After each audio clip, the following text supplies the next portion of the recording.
Today on Drew Reviews, we talk about a movie that flew under everyone's radar in 1988. I know it did mine. It's a story of love, sacrifice, and witches as we talk Spellbinder.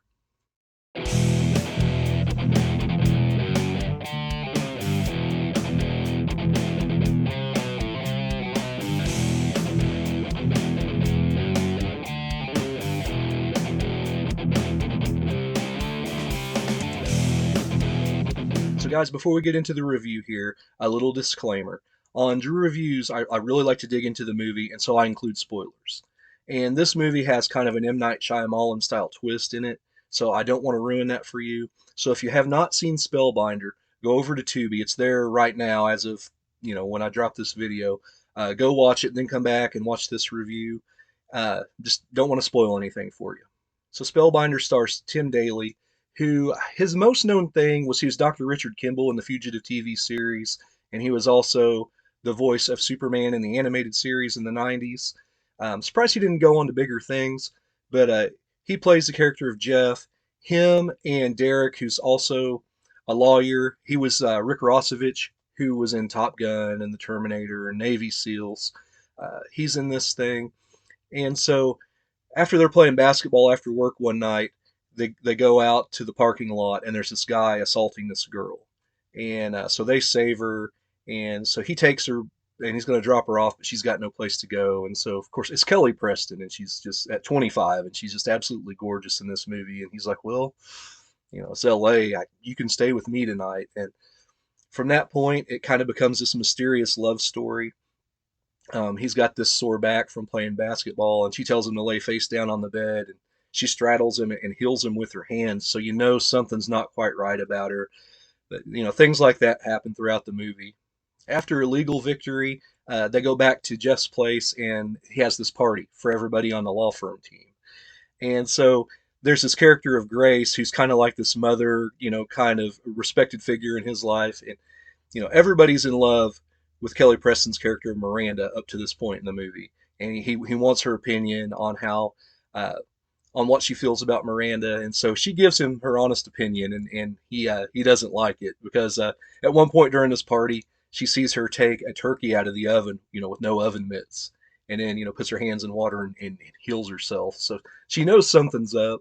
Everything's a little bit too good to be true in this relationship, and so one day you get this older woman. I believe she was actually the landlord on Three's Company, and she comes in to Jeff's office and she's like, "We want her back. Miranda's ours." And so he calls her and he's like, "What is this? I had this old lady come in and tell me this is my final warning that you belong to them." And she just completely disappears in the second act of the movie. And so he's with his buddies and he's going out and trying to find her, and he can't find her anywhere. So they have this scene in the rain where he goes and picks her up, and she explains everything in the car, how when her dad died, her mom got in with this coven of witches, and how they do everything for bad, but how some witches like her, use things for good, for medicinal and for healing, kind of like what she did with him. And so she shows them kind of where they did some of their sacrifices in this big mansion. So now Jeff has all this going on, and he's also got this court case the next day, with this guy trying to get him off on these charges that he's actually found out he's innocent. So he tells Miranda to go stay with an ex-client of his, who he got off on some charges earlier in this bunker. He's this old Vietnam vet played by MC Gainey. And I love that character. I'll talk about that a little bit more in a minute. But of course, the witches find out where they're at. They go and destroy the bunker. Her mom comes in right before he's to go to court and just wrecks things. And he just throws his career away to go find this girl. He goes to the house where the sacrifices are, and he's looking for Miranda, trying to get information out of him. Gets attacked by this karate girl. It's so stupid.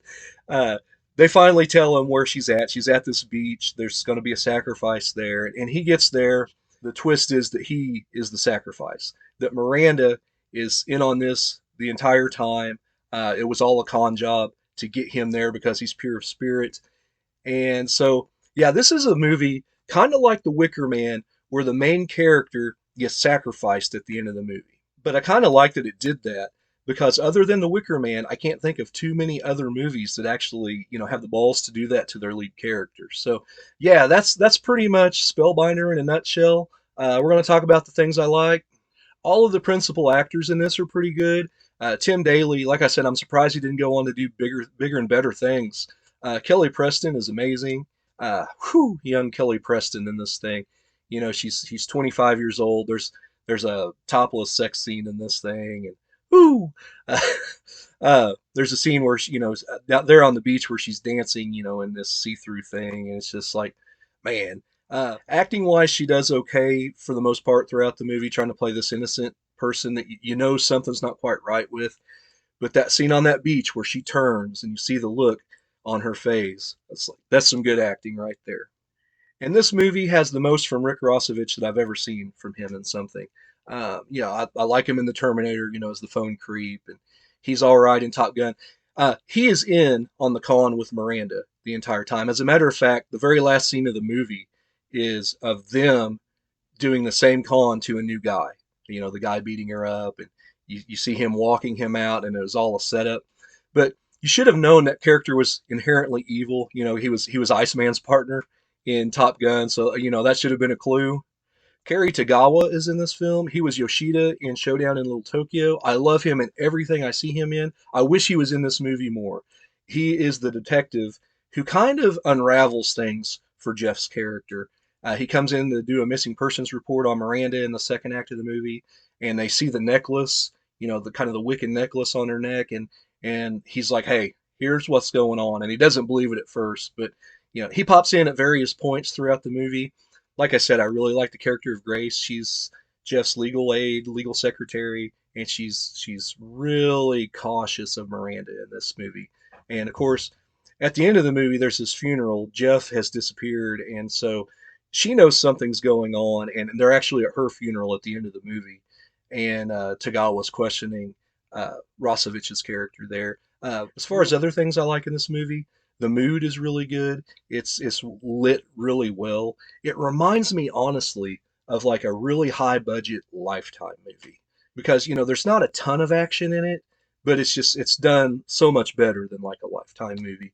But yeah, like when they're there in Jeff's apartment or they're outside or they're there in the rain, um, especially that last scene with the sacrifices, it's just lit very well. The production team did a really good job on this. I really like the expository scene in the car where she's telling Jeff everything that's going on.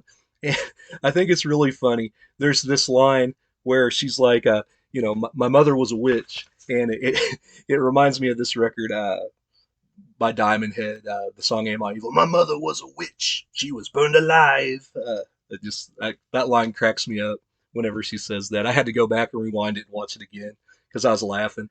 But I really laughed at this scene because in the scene she's talking about how the coven came in after her dad died, and they took their money and they took their land and their house, and how was this cult type thing, and then you know 3 years later she marries John Travolta and joins the Church of Scientology. Foreshadow much? But in all honesty, my sincerest apologies to any actual witches out there who might have been offended by me comparing you to the Church of Scientology. Uh, I do apologize. Another thing I like about this, and it's just a little touch, is they're filming this in the spring of '88, so they're driving down this major highway in Los Angeles, and so you see these billboards.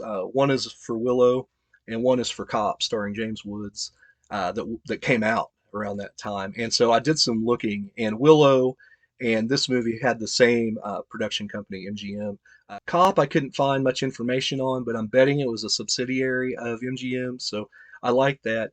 And another thing I like that's just kind of this little touch that they put in there, the morning after that scene, the alarm goes off and the radio comes on, and Devil's Radio by George Harrison comes on.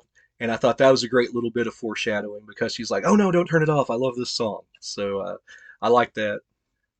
You've got that scene where she heals him, but you don't find out that she's a witch until between the second and third act in the movie. So it kind of strings you along. And her mom coming in his office saying we want her back.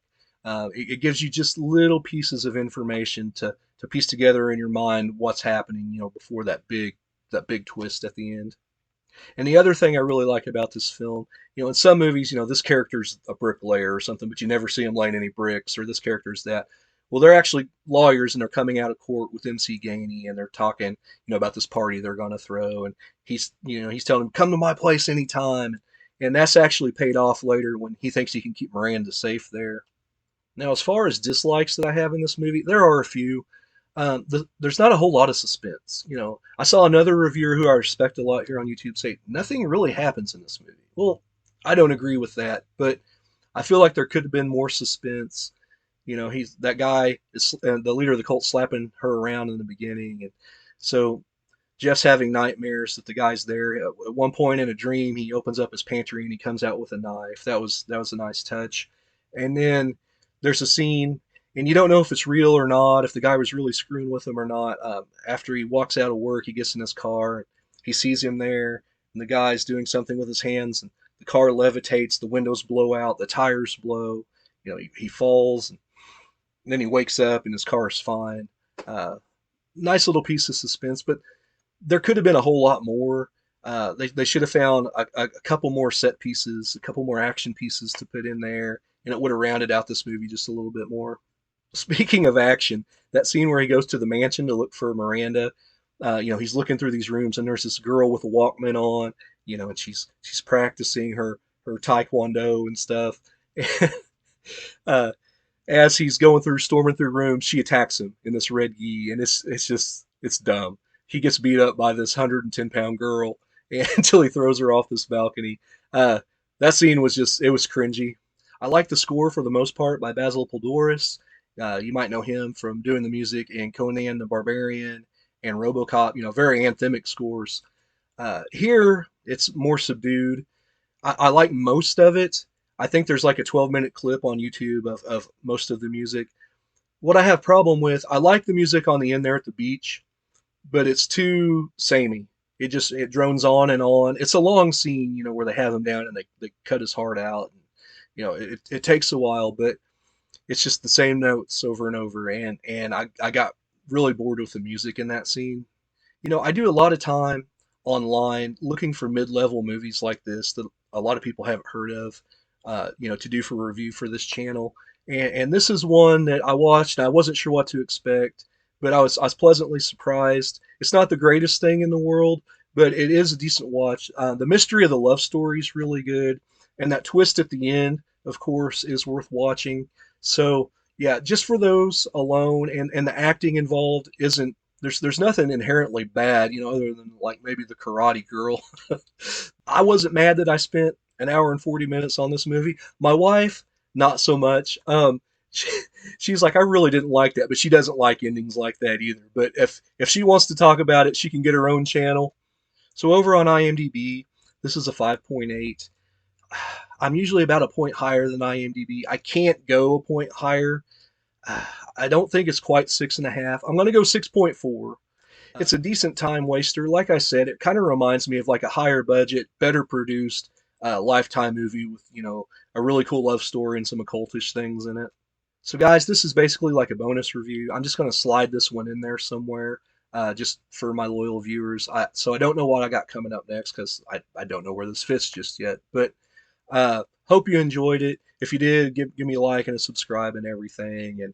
And so you know me, I've always got sci-fi, action, and horror coming up. So it'll be something in that vein. I appreciate every one of you guys. Thanks for checking it out. And as always, I've been Andrew, and I'll see you down the line.